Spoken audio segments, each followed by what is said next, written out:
الله اديت فوقن باقلوها وكلا، اديت فوقن باقلوها وكلا، وليش بطل من عشانه واجلا، وليش بطل من عشانه واجلا. اديت فوقن باقلوها وسوين، اخاف من الذبح ضم راسه ولبن، وكون ما تديت ما خلف ولد، حتى يوفي العشا ويحل مشكله.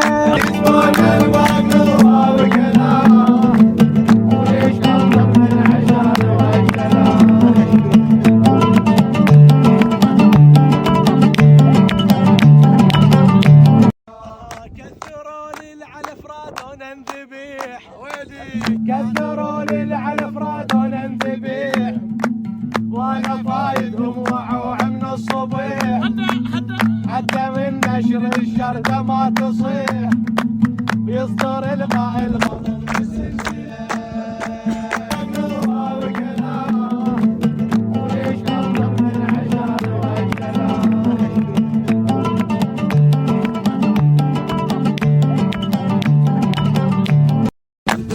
الله اديت فوقن باقلوها وكلا، اديت فوقن باقلوها وكلا، وليش بطل من عشانه واجلا، وليش بطل من عشانه واجلا. اديت فوقن باقلوها وسوين، اخاف من الذبح ضم راسه ولبن، وكون ما تديت ما خلف ولد، حتى يوفي العشا ويحل مشكله.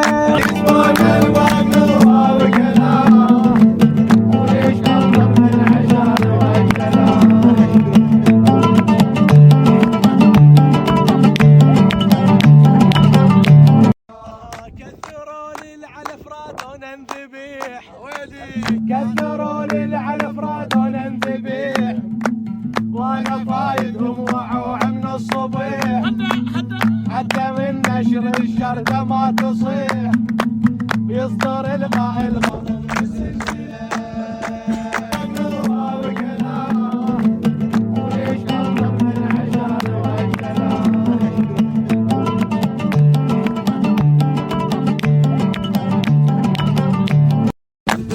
الله اديت فوقن باقلوها وكلا، اديت فوقن باقلوها وكلا، وليش بطل من عشانه واجلا، وليش بطل من عشانه واجلا.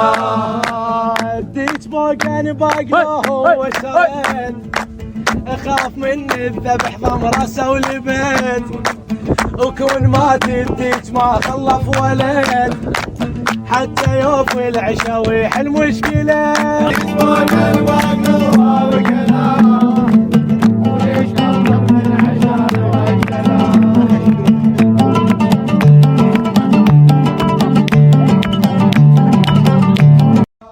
كثروا لي العلف راد ونذبيح، كثروا لي العلف راد ونذبيح، وانا فايدهم وعوع من الصبيح، حتى من نشر الشردة ما تصيح، يصدر القائل غضب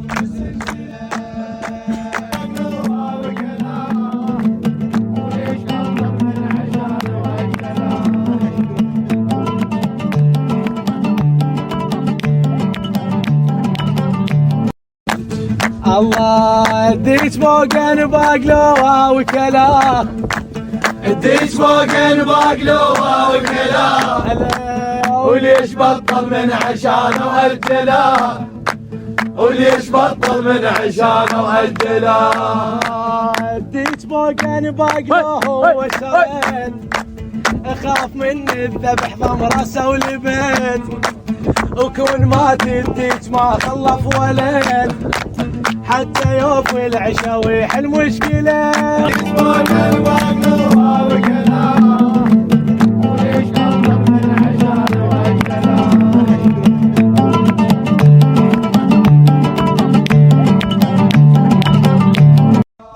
كثروا لي العلف راد ونذبيح، كثروا لي العلف راد ونذبيح،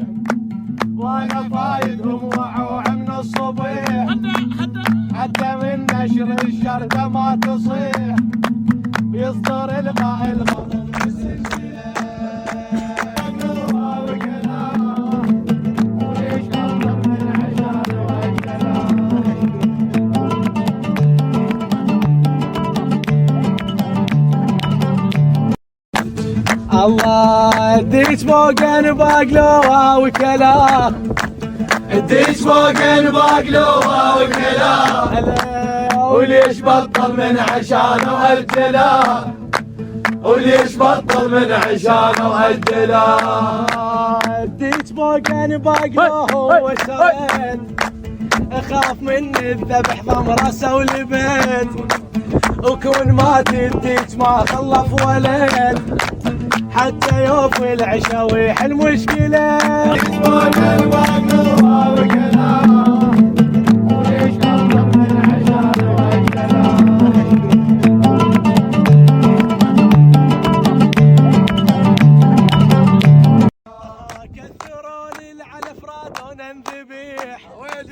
كثروا لي العلف رادونا نذبيح وانا فايدهم وعوع من الصبيح حتى من نشر الشردة ما تصيح يصدر الغاء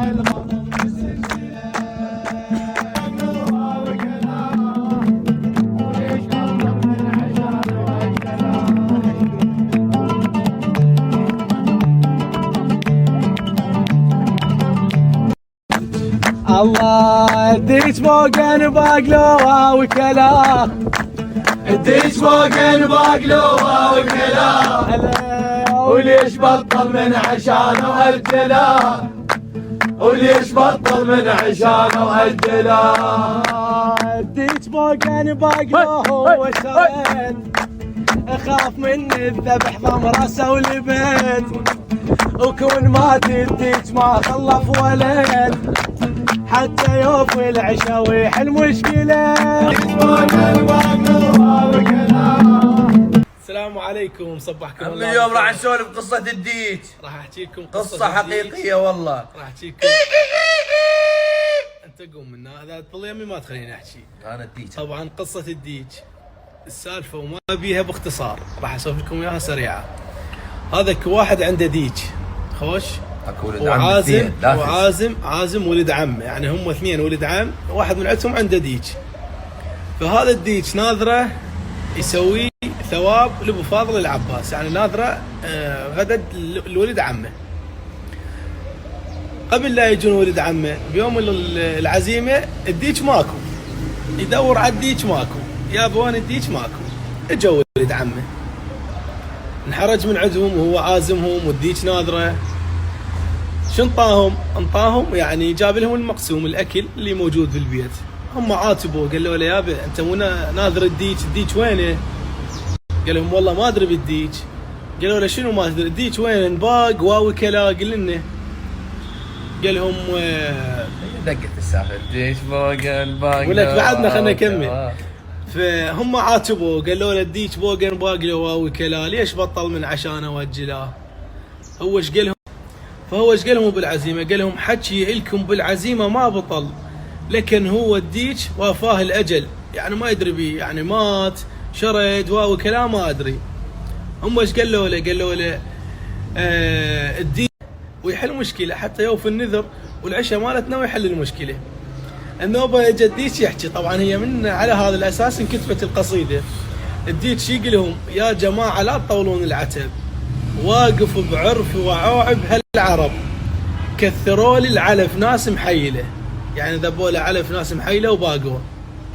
اللي هنا والقصيده كامله طويله كلش، يعني موجوده عندي راح انزلها هي خوش. فالنوبه الديج يقول لهم كثروا لي العلف رادون انذبح وانا فايدهم وعوع من الصبح، حتى من نشرد الشرده ما تصح ويصدر القبض بالسلسله. الديج بوقن باق لو واو كلا ليش بطل من عشانه؟ وأجلا الديج ايعو